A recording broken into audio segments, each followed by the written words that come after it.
Assalamualaikum warahmatullahi wabarakatuh. Nama saya Feby Carera dari kelas 6 H3SD dalam mata kuliah Metodologi Penelitian Pendidikan. Nah, di sini saya akan mempresentasikan mengenai tugas yang telah saya selesaikan.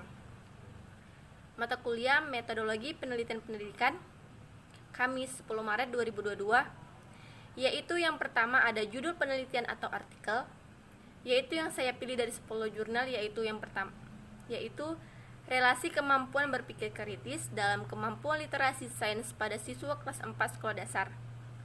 Selanjutnya jenis penelitian yaitu kualitatif, metode penelitian yaitu eksperimen, variabel atau masalahnya yaitu berpikir kritis dalam kemampuan literasi, instrumennya kemampuan berpikir kritis, dan yang terakhir yaitu teknik pengumpulan datanya yaitu menggunakan pengujian simple effect.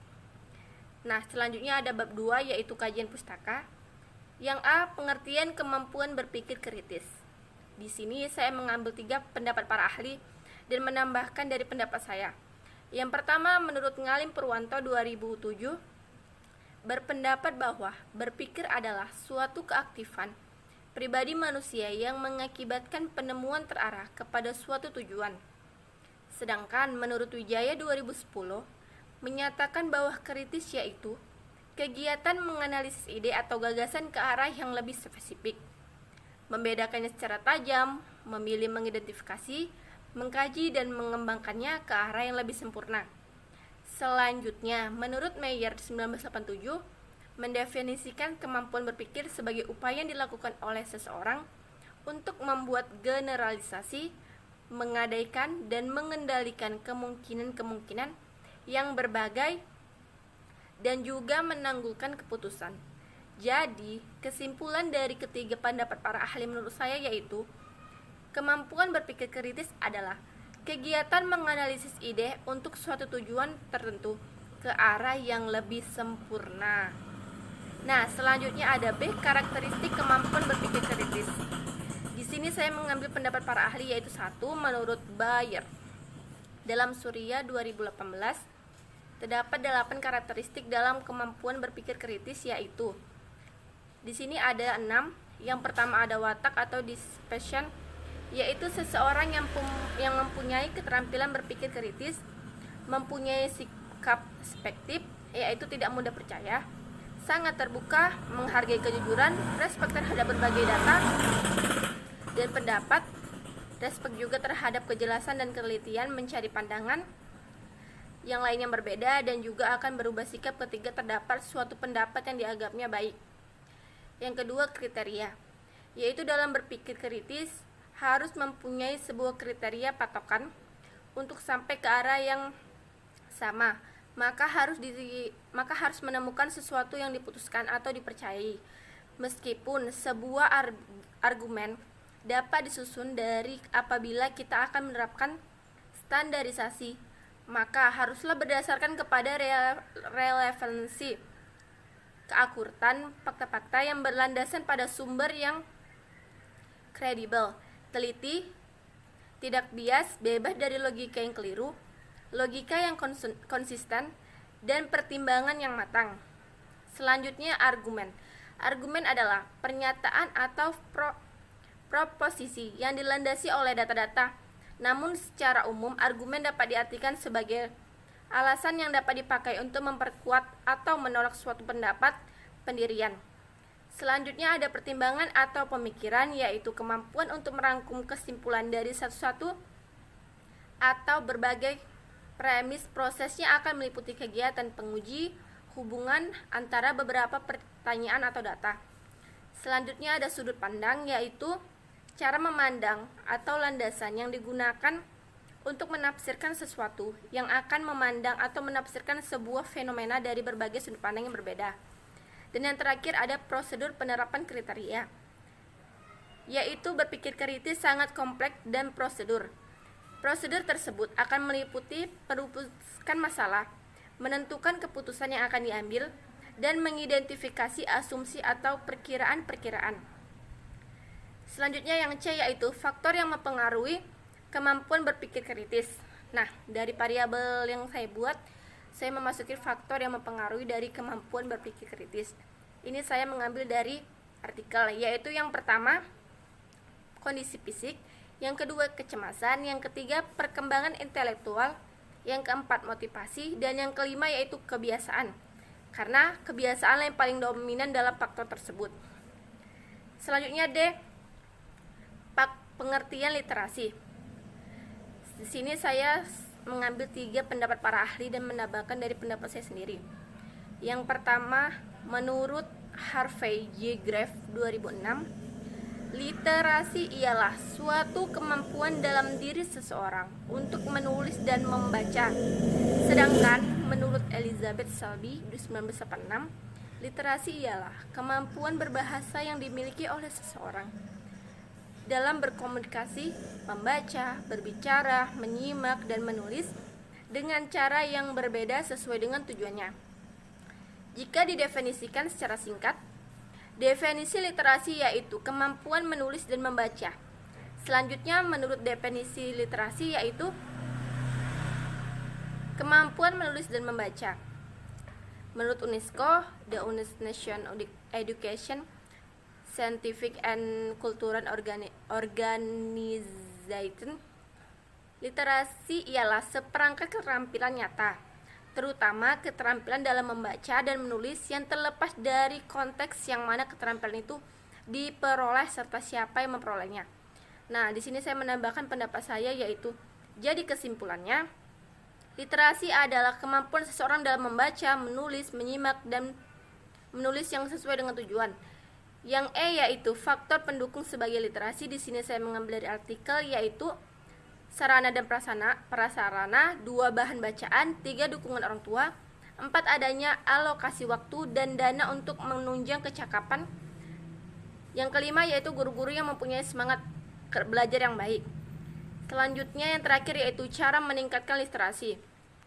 Di sini saya mengambil pendapat satu para ahli, yaitu menurut Ane Permatasari 2015, yang menyatakan bahwa beberapa cara meningkatkan daya baca yaitu pertama, dengan menerapkan dan memperbaiki kualitas pendidikan agar meningkatkan tingkat melek huruf yang lebih tinggi. Nah, dari semua ini yaitu yang terakhir mencakup daftar pustaka, di mana di sini saya mencakupnya seluruhnya. Mulai dari buku, jurnal, dan juga artikel. Dan dituliskan kapan saya mendownloadnya dan mengaksesnya.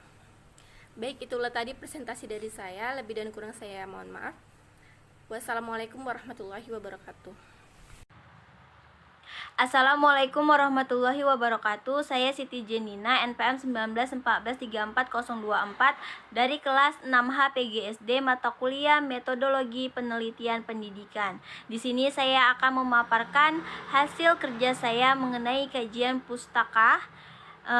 Sebelum saya menjelaskan kajian pustaka, saya akan menjelaskan terlebih dahulu tabel judul penelitian. Nah, judul penelitian saya ambil yaitu meningkatkan kemampuan membaca permulaan dengan menggunakan media gambar kelas 1 di Minbol.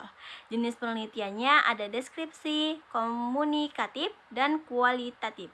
Metode penelitiannya yaitu penelitian tindakan kelas atau PTK. Variabel masalahnya kemampuan membaca permulaan. Instrumennya ada teks model siklus. Teknik pengumpulan datanya yaitu data yang dikumpulkan melalui observasi dan teks tiap akhir siklus. Nah, dari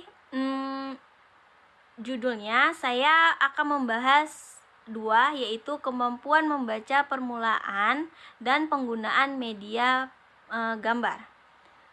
Kita masuk ke kajian pustaka. Di sini pertamanya menjelaskan mengenai pengertian kemampuan membaca permulaan. Membaca adalah salah satu dari 4 keterampilan berbahasa yang diajarkan di sekolah. Beberapa para ahli mengemukakan bahwa teori pertama menjelaskan tentang pra membaca adalah program pembelajaran menuju keterampilan membaca dimulai pada tahun-tahun awal kelas ketika siswa berada di sekolah mulai masuk. Pada tahap awal, siswa masuk sekolah pada tahun pertama sekolah dasar. Membaca dari awal adalah menu utama. Nah, teori ini dikemukakan oleh Kurtarto 2013/7 dalam kutipan jurnal Latifah Hilda Hardiana 2018. Nah, selanjutnya ada teori Sabarti Ahadiah Jubaida 2013/7 dalam kutipan jurnal Latifah Hilda Hardiana 2018. Membaca permula hanya berlangsung selama 2 tahun, yaitu untuk SD kelas 1 dan 2. Bagi mereka, membaca adalah kegiatan belajar mengenai bahasa tulis. Melalui tulisan, itulah siswa dituntut dalam menyarankan lambang-lambang bunyi bahasa tersebut. Nah, selanjutnya ada teori mengenai Gibbos 1993/771 dalam Indawati 2017. Dalam kutipan jurnal Irdawati 2017. Mendefinisikan membaca sebagai proses di mana isi teks tercetak memperoleh makna. Pembaca bukan hanya aktivitas pasif dan penuh hormat. Membaca membutuhkan pemikiran positif dari pihak pembaca. Nah, di sini juga ada teori Mulyono Abdurrahman 2013/200 dalam Irdawati 2017.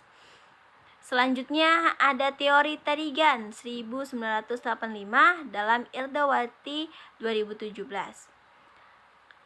Nah, dapat kita simpulkan dari beberapa pendapat para ahli di atas bahwa pemahaman membaca di awal berlangsung di kelas 1 dan 2. Dimulai dengan pemahaman membaca huruf, kata, dan kalimat sederhana sebanyak kalimatnya, dengan fokus pada aspek ketepatan komposisi suara. Dengan siswa fasih dan tidak terputus-putus, membaca adalah suatu proses atau kegiatan berupa melihat tulisan bacaan dan proses memahami isi teks. Dari apa yang tertulis, bisa dengan melisankan atau hanya dalam hati. Nah, tujuan kemampuan membaca permulaan. Saya juga mengutip dari teori Kurtarto 2013/8 dalam kutipan Latifah Hilda Hardiana 2018. Membaca awal terutama untuk membekali siswa dengan pengetahuan dan keterampilan untuk memperkenalkan pemahaman membaca dan untuk memperjelas isi. Sedangkan menurut Harusatoso Misriana 2016/23 dalam Latifah Hilda Hardiana 2018, tujuan membaca awal adalah yang pertama pengembangan mekanisme membaca dasar, yang kedua memahami dan melafalkan kalimat sederhana, dan yang ketiga membaca kata dan kalimat sederhana dalam jam yang relatif singkat. Nah, pendapat selanjutnya Aharga 1991/1992/31 dalam Irdawati 2017. Perkenalan bacaan sekolah dasar ditunjukkan agar siswa mengetahui dan menguasai sistem tulisan sehingga dapat membaca dengan baik. Tujuan lain dari membaca awal adalah untuk membangkitkan, memotivasi, dan membina minat baca anak. Nah, dapat kita simpulkan tujuannya adalah agar siswa dapat memahami dan melafalkan tulisan dengan intonasi yang wajar sebagai dasar bacaan selanjutnya. Yang C, terdapat karakteristik kemampuan membaca permulaan. Teori menurut Rubin Dewi 2012 dalam kutipan Siti Asmona 2016, belajar membaca adalah hal yang paling penting berdasarkan preferensi anak dan dengan mempertimbangkan apa yang dimiliki anak. Anak-anak pada usia sekolah taman kanak-kanak mulai memiliki kemampuan membaca, yaitu 1. Fokus pada peningkatan kemampuan membaca anak mengucapkan bunyi bahasa tersebut. Kedua, buat anak tahu bahwa kata-kata dibentuk oleh fonem atau diskriminasi suara. Yang ketiga, kaitkan teks dengan simbol atau gambar mewakili itu. Keempat, diskriminasi suara adalah kemampuan yang penting dalam memperoleh bahasa. Yang kelima, lebih banyak kemampuan untuk meningkatkan niat mengarah pada kemampuan untuk menilai apa dan untuk lebih suara adalah sama atau berbeda. Yang keenam, membedakan antara huruf simbol suara. Jika anak Anda masih kesulitan membedakan huruf, dia masih belum siap untuk membaca. Nah, jadi dapat disimpulkan dari pemaparan di atas, anak yang siap belajar membaca harus memiliki kematangan emosi yang baik. Hal ini terus saja dibantu oleh adaptasi yang dapat dilakukan anak-anak terhadap lingkungan tempat mereka berada. Belajar ditandai dengan rasa percaya diri yang muncul dari dalam diri anak.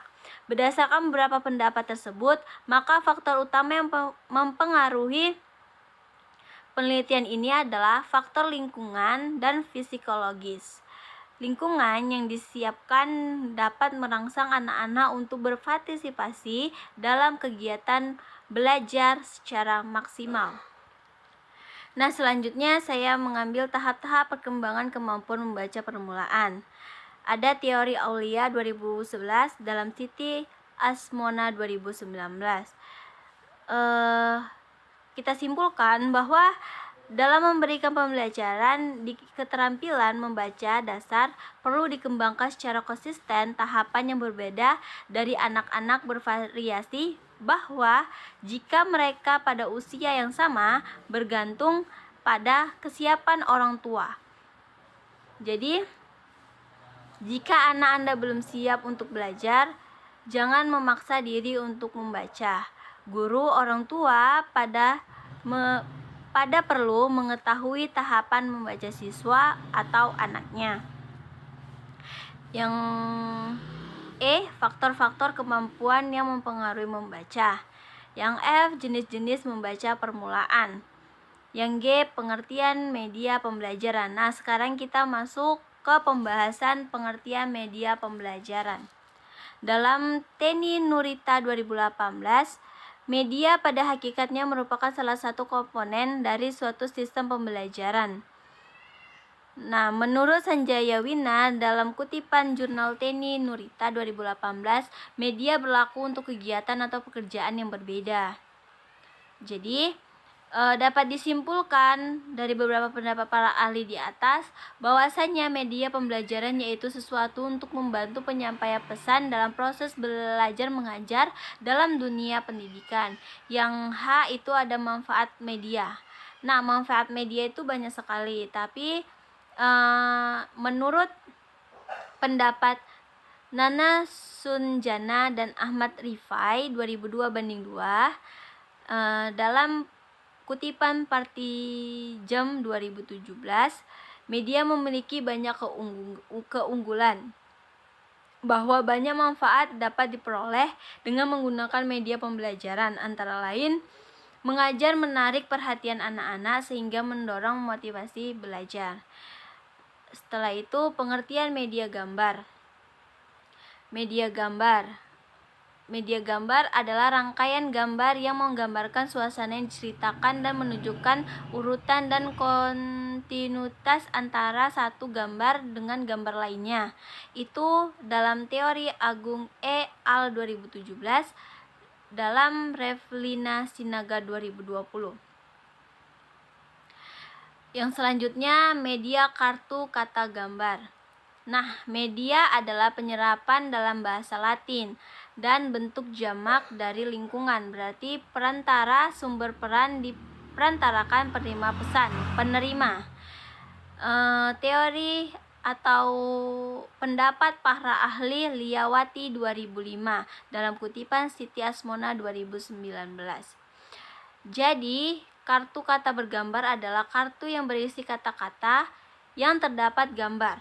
Kartu kata bergambar ini akan menjadi media yang nantinya saat pembelajaran siswa akan menemui macam-macam kartu yang berbeda tulisan serta gambarnya, dan dalam penggunaannya bisa divariasi dengan kartu kalimat, kartu huruf. Sekian dari pemaparan daftar pustaka saya. Jika ada salah kata, salah kalimat, atau salah penulisan, saya mohon maaf. Wabillahi taufiq walhidayah. Wassalamualaikum warahmatullahi wabarakatuh. Assalamualaikum warahmatullahi wabarakatuh. Perkenalkan, nama saya Amanda Putri Ayuni, NPM 19143408. Saya dari kelas 6H PGSD. Nah, di sini saya akan mempresentasikan hasil tugas saya tentang materi kajian pustaka dari mata kuliah metodologi penelitian.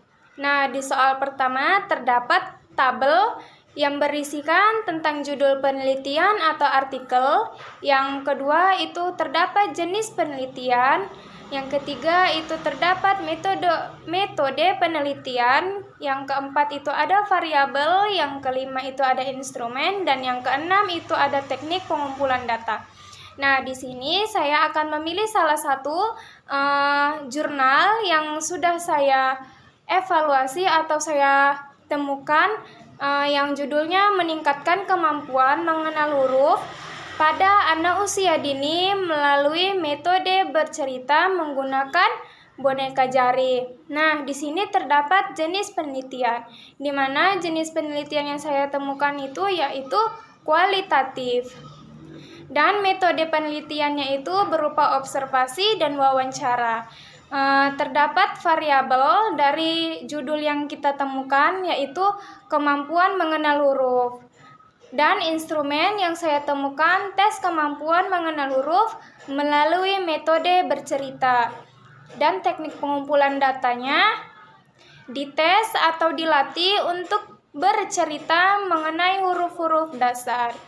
Nah, yang nomor 2, soal nomor 2 terdapat teknik menyusun kajian pustaka, di mana meningkatkan kemampuan mengenal huruf pada anak usia dini melalui metode bercerita menggunakan boneka jari, di mana kemampuan mengenal huruf terdapat di dalam variabel yang nantinya akan saya bahas di bab 2. Nah, di dalam bab 2 terdapat soal yang pertama yaitu pengertian kemampuan mengenal huruf, di mana menurut Karol Self dan Barbara Awasik tahun 2008 dalam jurnal Asnah 2016 adalah kesanggupan melakukan sesuatu dengan mengenali tanda dan ciri dari tanda aksara dalam tata tulis yang merupakan anggota abjad.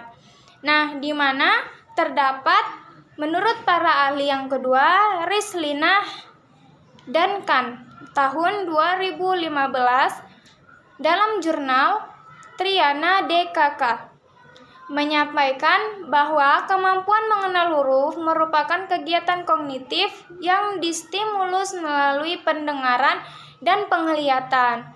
Dan juga menurut Salwiyah dan Asmuddin tahun 2019 mengembangkan artikulasi bahasa anak usia dini wajib dikawal oleh orang tua, di mana agar lingkungan atau tempat tinggalnya tidak terjerumus atau membahasakan bahasa yang tidak baik. Nah, dari beberapa pendapat di atas dapat kita simpulkan bahwasannya karakteristik kemampuan mengenal huruf ialah perkembangan anak termasuk mengenal huruf abjad usia dini, mengingat pada saat tersebut otak anak berada pada masa-masa yang sangat mengagumkan, di mana mereka memiliki pemikiran yang sangat tajam atau dapat menyangkut kata-kata seperti apa yang dia dengar akan dia sebutkan. Itu anak usia 4-5 tahun. Nah, yang kedua yaitu terdapat karakteristik anak usia dini. Nah, di mana anak usia dini itu dimulai dari 0 sampai 8 tahun. Adalah individu yang sedang mengalami proses pertumbuhan dan perkembangan yang sangat pesat. Nah, jadi sebagai orang tua kita harus mendampingi anak kita dan kita harus tahu karakteristik mereka masing-masing.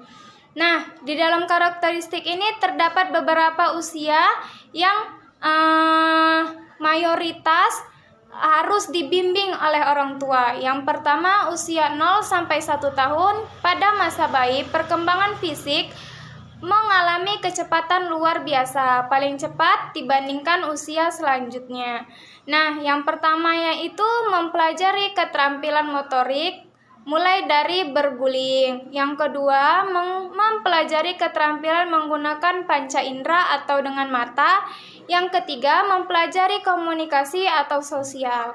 Nah, di usia 2-3 tahun, anak pada usia ini memiliki beberapa kesamaan karakteristik. Dengan masa sebelumnya, secara fisik, anak masih mengalami pertumbuhan yang pesat.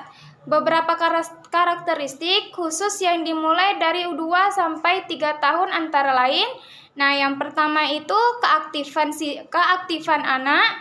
Yang kedua yaitu pengembangan atau bahasa anak. Yang ketiga itu anak mulai belajar mengembangkan yang namanya emosi. Nah, selanjutnya terdapat usia 4-6 tahun, di mana anak mulai berkaitan dengan perkembangan fisik. Nah, yang kedua, perkembangan bahasa juga semakin baik. Yang ketiga, perkembangan kognitif atau daya pikir sangat pesat. Yang keempat itu bentuk permainan anak masih bersifat individu, belum berkelompok atau bersosialisasi. Nah, usia 7-8 tahun, karakteristik perkembangan anak itu antara lain yang pertama, perkembangan kognitif anak masih berada pada masa yang cepat. Yang kedua, perkembangan sosial anak mulai ingin melepas diri dari orang tua. Yang ketiga, anak mulai menyukai permainan atau sosial di lingkungannya. Yang keempat, yaitu perkembangan emosi anak sudah mulai terbentuk dan tampak sebagai bagian dari kepribadian anak. Nah, selanjutnya saya akan membahas metode bercerita, di mana dalam jurnal yang saya pilih atau judul yang saya pilih terdapat menggunakan metode cerita, menggunakan boneka jari. Nah, kemampuan mengenal huruf pada anak usia dini melalui metode bercerita dengan menggunakan boneka jari dapat memberikan pengalaman belajar yang baik untuk anak dan menarik, membangkitkan semangat dan menumbuhkan perasaan senang dalam mendengar cerita dari guru. Jadi, dalam metode bercerita ini di mana guru menjelaskan tentang abjad atau huruf dengan menggunakan boneka jari yang telah dibuat oleh guru. Jadi, dalam proses pembelajaran tidak ada yang namanya tidak diskusi atau tidak mengerti. Jadi, tugas guru ialah membimbing siswa agar mengerti apa itu abjad dan apa-apa aja itu abjad. Nah, yang terakhir yaitu media penggunaan boneka jari. Nah, di mana media tersebut sangat berperan penting dalam proses pembelajaran, di mana media itu sendiri ialah boneka jari yang telah dibuat atau yang telah digunakan agar siswa dapat mengerti penjelasan atau pemahaman tentang abjad.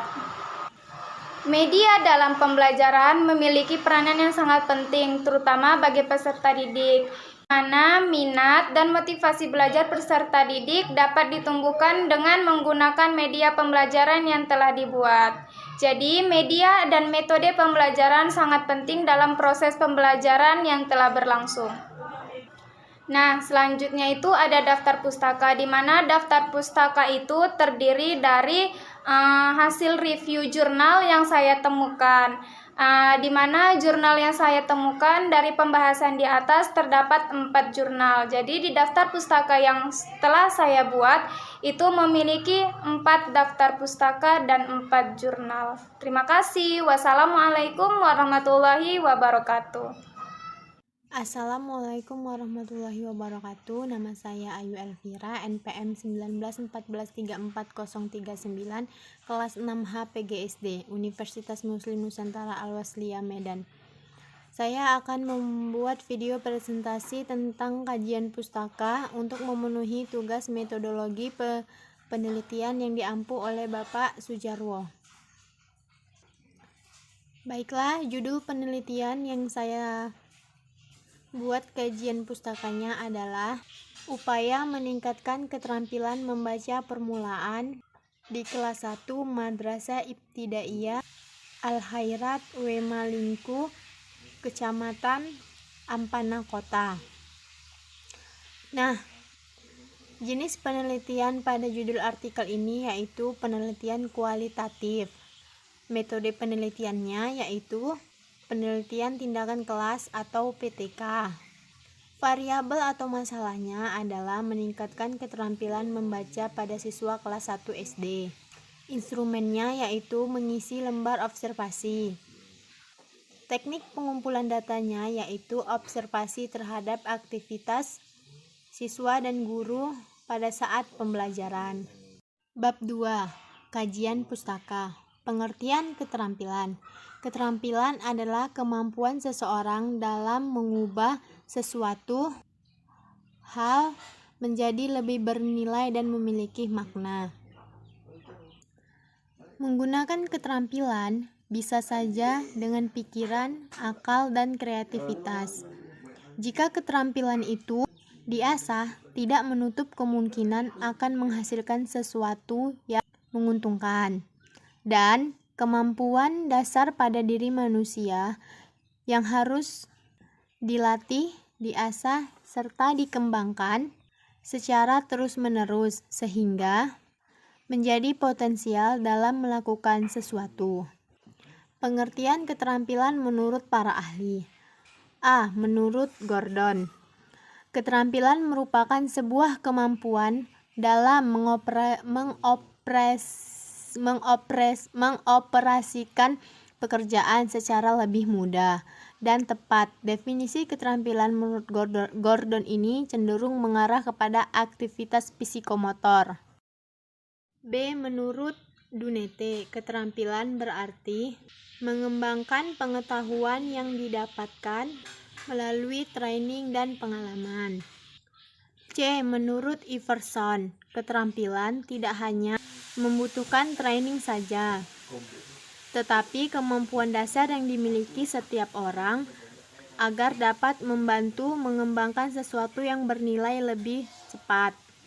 Sedangkan menurut Robbins, keterampilan dibagi menjadi 4 kategori, yaitu Basic Literacy Skill atau keahlian dasar. Keahlian dasar yang sudah pasti harus dimiliki setiap orang, seperti membaca, menulis, berhitung, serta mendengarkan. Yang kedua, technical skill atau keahlian secara teknis. Keahlian secara teknis yang dapat melalui pembelajaran dalam bidang teknik seperti mengoperasikan komputer. Yang ketiga yaitu interpersonal skill atau keahlian secara perorangan. Yang keempat yaitu problem solving atau pemecahan masalah. Keahlian seseorang dalam memecahkan masalah dengan menggunakan logikanya. Selanjutnya yaitu pengertian membaca. Menurut Crowley dan Montaigne, membaca pada hakikatnya adalah sesuatu yang rumit yang melibatkan banyak hal. Tidak hanya sekedar melafalkan tulisan, tetapi juga melibatkan aktivitas visual, berpikir, dan metakognitif. Yang selanjutnya yaitu tujuan membaca. Tujuan membaca menurut Blanton dan kawan-kawan dan Irwan meliputi kesenangan menyempurnakan membaca nyaring, menggunakan strategi tertentu, memperbaharui pengetahuan tentang suatu topik, mengaitkan informasi baru dengan informasi yang telah diketahui, memperoleh informasi untuk laporan lisan dan tertulis.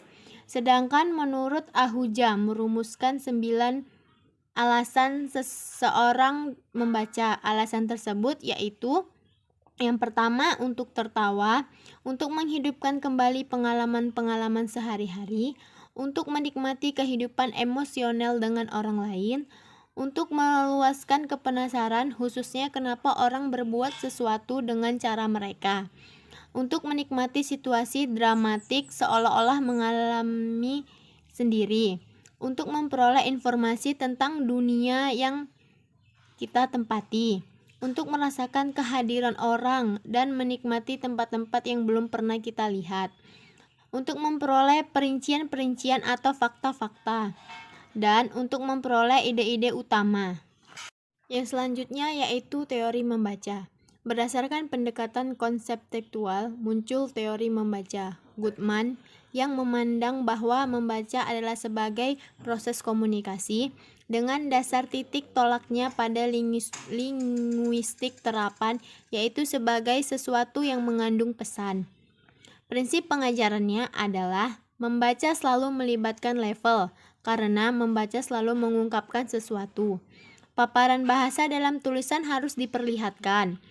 Membaca dan menulis permulaan tidak diperkenankan untuk menggunakan kosakata bahasa yang terlalu rumit.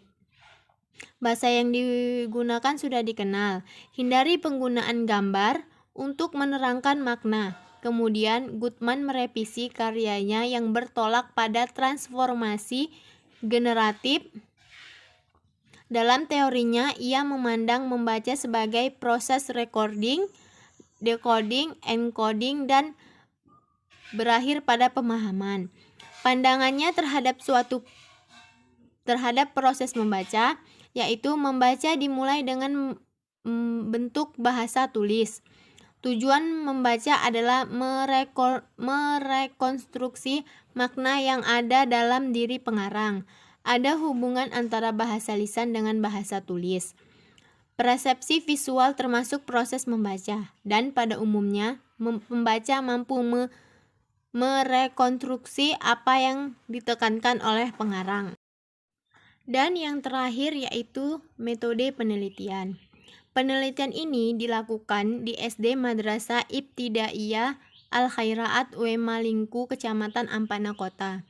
Siswa yang dijadikan subjek penelitian adalah siswa kelas 1 berjumlah 20 siswa, yang terdiri atas 8 siswa laki-laki dan 12 siswa perempuan. Penelitian ini dimulai dengan pratindakan. Kegiatan pratindakan adalah memberikan tes awal kepada siswa. Tujuan mempelajari tes awal ini untuk mengetahui kemampuan awal yang dimiliki siswa, juga dijadikan dasar untuk pembentukan kelompok. Baiklah, sekian video penjelasan dari saya. Lebih dan kurang saya mohon maaf. Wabillahi taufiq wal hidayah. Assalamualaikum warahmatullahi wabarakatuh. Assalamualaikum warahmatullahi wabarakatuh. Nama saya Yulinda Farmasari, NPM 191434035 semester 6H PGSD. Di sini saya akan mempresentasikan bab 2 kajian pustaka. Judul penelitian atau karakter yang saya pilih yaitu meningkatkan nilai karakter peserta didik melalui penerapan model pembelajaran Project Based Learning. Jenis penelitiannya yaitu kualitatif, metode penelitiannya yaitu penelitian tindakan kelas atau PTK. Variabel atau masalahnya yaitu meningkatkan karakter peserta didik. Instrumennya lembar observasi untuk mengukur perkembangan karakter peserta didik. Teknik pengumpulan datanya yaitu observasi, wawancara, dan dokumentasi.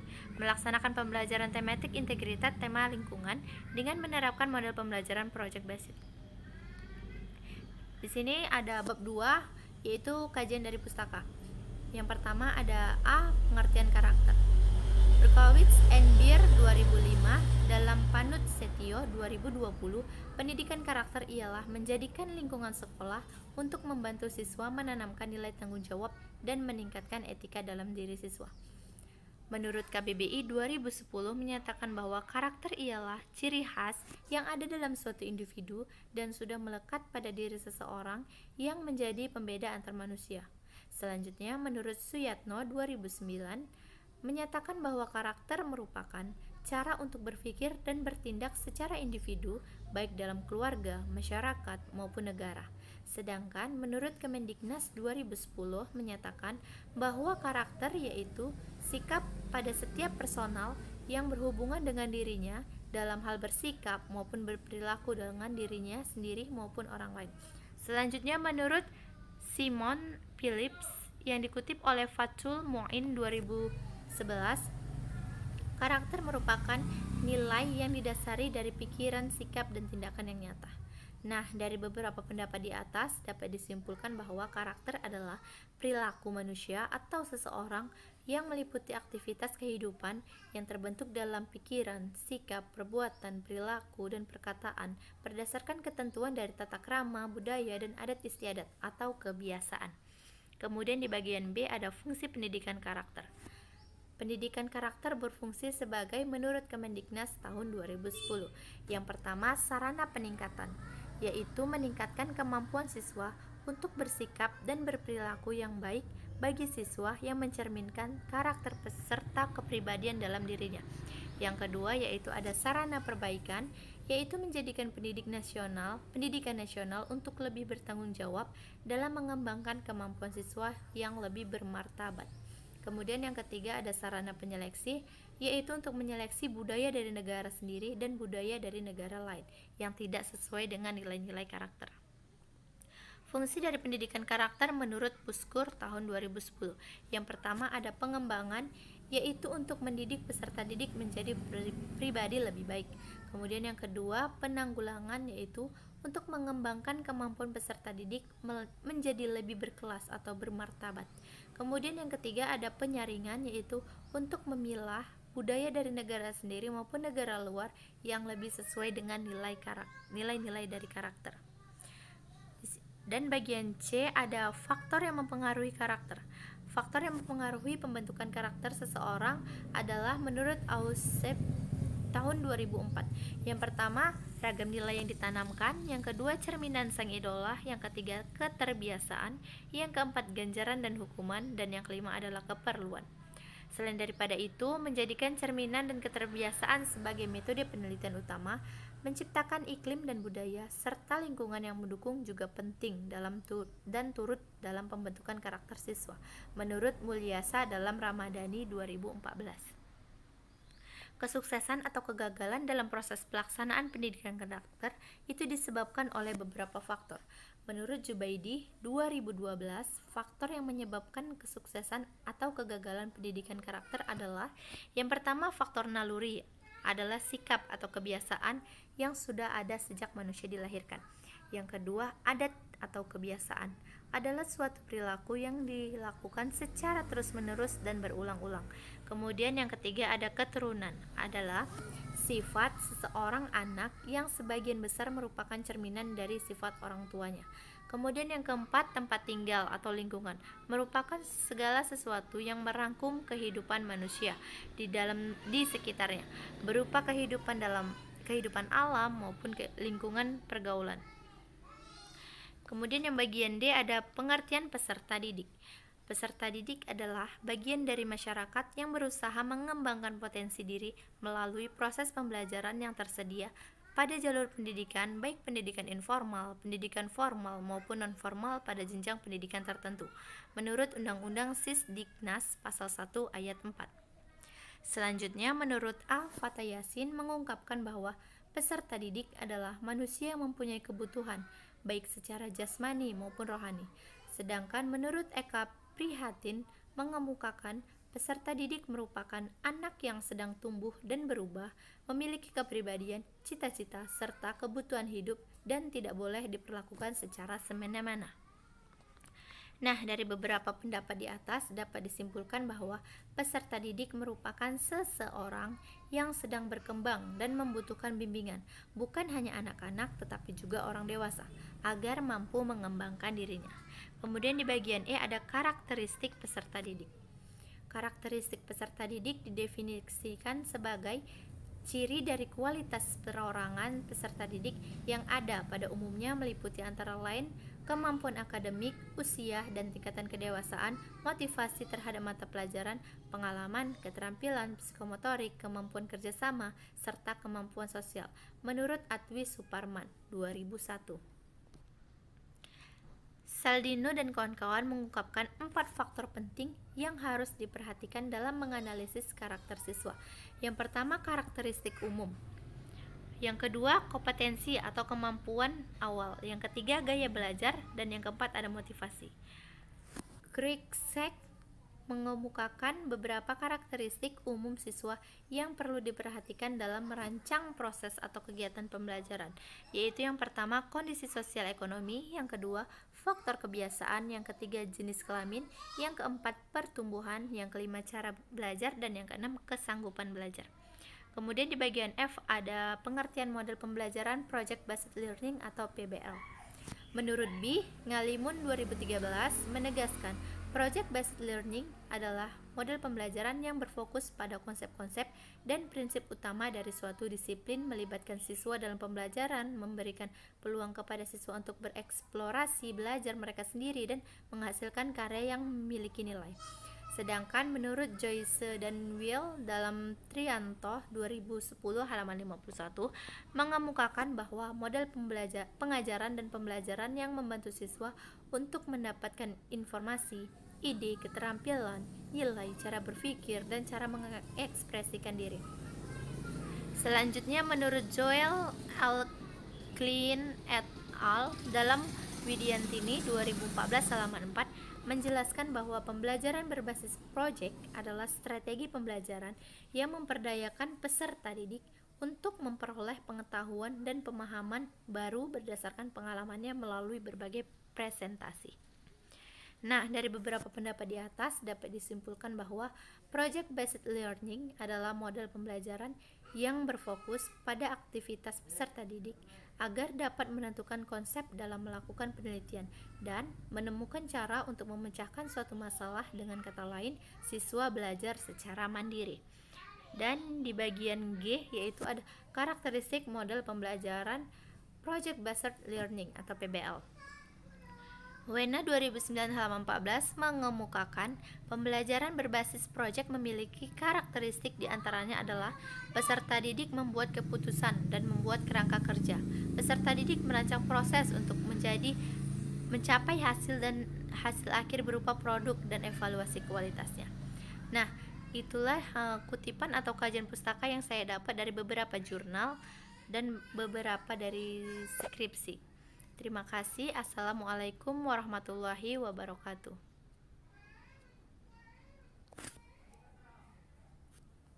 Bismillahirrohmanirrohim. Assalamualaikum warahmatullahi wabarakatuh. Perkenalkan, nama saya Suci Ramadianti, kelas 6H PGSD dengan NPM 191434009 dengan mata kuliah Metodologi Penelitian Pendidikan.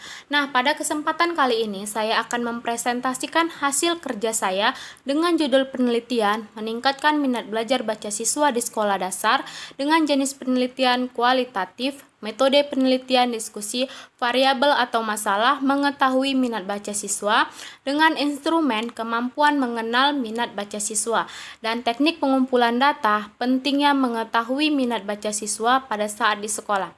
Nah, pada kali ini saya membuat kajian pustakanya, meningkatkan minat belajar baca siswa di sekolah dasar.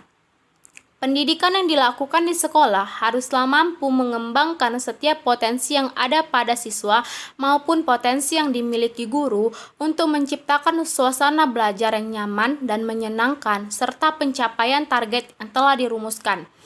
Menurut Undang-Undang Nomor 20 Tahun 2003 tentang Sistem Pendidikan Nasional pada bab 1 pasal 1 Muhyiddin Syah 2006, pendidikan didefinisikan sebagai usaha sadar dan terencana untuk mewujudkan suasana belajar dan proses belajar agar peserta didik secara aktif mengembangkan potensi didik dirinya untuk memiliki kekuatan spiritual secara keagamaan, pengendalian diri, kecerdasan, akhlak mulia, serta keterampilan yang diperlukan dirinya, masyarakat, bangsa, dan negara. Menurut Surya Brata 2008, bahwa minat terbagi dalam 3 aspek, yaitu 1. Aspek kognitif, yaitu berdasarkan atas pengalaman pribadi dan apa yang pernah dipelajari, baik di rumah, sekolah, dan masyarakat, serta berbagai jenis media. Nah, aspek yang kedua yaitu aspek afektif, yaitu konsep yang membangun aspek kognitif.